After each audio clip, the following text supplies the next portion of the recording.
যাচাই বাছাই করি নাই সেটা যেমন আমার ভুল, অবশ্যই আমার ভুল। বাট অন্যের জামাই যদি নিজেকে সিঙ্গেল দাবি করে মেয়েদের পিছনে ঘুরঘুর করে বেড়ায়, একাধিক গার্লফ্রেন্ড পুষে পুষে বেড়ায়, বউয়ের আড়ালে এত উকর্ম কুকর্ম এগুলা করে বেড়ায়, সেটা আমার কি করার থাকতে পারে বলেন? আমি যে কোনো ছেলেকে ডেট করতে পারি, এটা আমার চয়েস, কারণ আমি কারোর সাথে কমিটেড নই। আর যেটা আমার সাথে করেছে সেটা ফ্রড করেছে।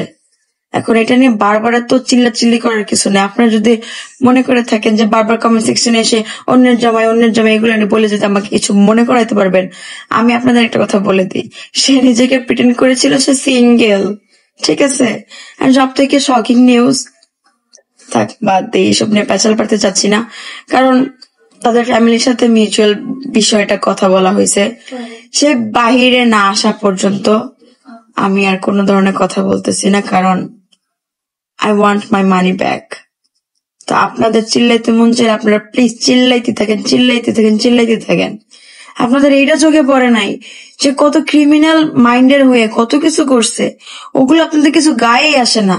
নিজের বাচ্চারে বোনের বাচ্চা বলে চালাই দিছে, নিজেকে সিঙ্গেল দাবি করে দিছে, তার ফেসবুক ওয়ালে এখন পর্যন্ত সে সিঙ্গেল দিয়ে রাখছে। এটা দেখো, আপনারা যদি না বুঝতে পারেন তাহলে আপনাদেরকে কি দিয়ে বুঝাবো? তা আমার আপনাদেরকে বোঝানোর প্রয়োজন নাই। আমাকে এইভাবে জাজ করে কথা বললে যদি মনে করেন যে আমাকে খোঁচা দিতে পারতেছেন, আমি যথেষ্ট পরিমাণে স্ট্রং, বুঝাইতে পারছি? যথেষ্ট।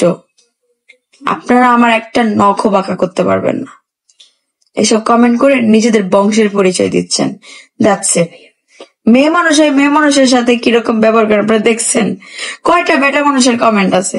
বেশিরভাগই মেয়ে মানুষের, কারণ মেয়েরাই মেয়েদের সহ্য করতে পারে না, এটা ইউনিভার্সাল ট্রুথ। আর এটা আবারও প্রমাণিত। মানছে কি কইব?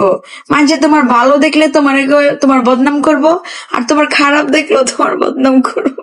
নাফিসা আপু এখন অনেক বেশি স্ট্রং হয়ে গেছে, কারো কথাই সে আর ভেঙে পড়বে না, কেউ তার নখও বাঁকাতে পারবে না। এই কথাগুলো এবার ভিডিওর মাধ্যমে প্রকাশ করে গেল নাফিসা আপু। ধোকা খাওয়ার পরে আসলেই মানুষ অনেক বেশি স্ট্রং হয়ে যায়, শক্ত হয়ে যায়, যেমন আখিও হয়েছে।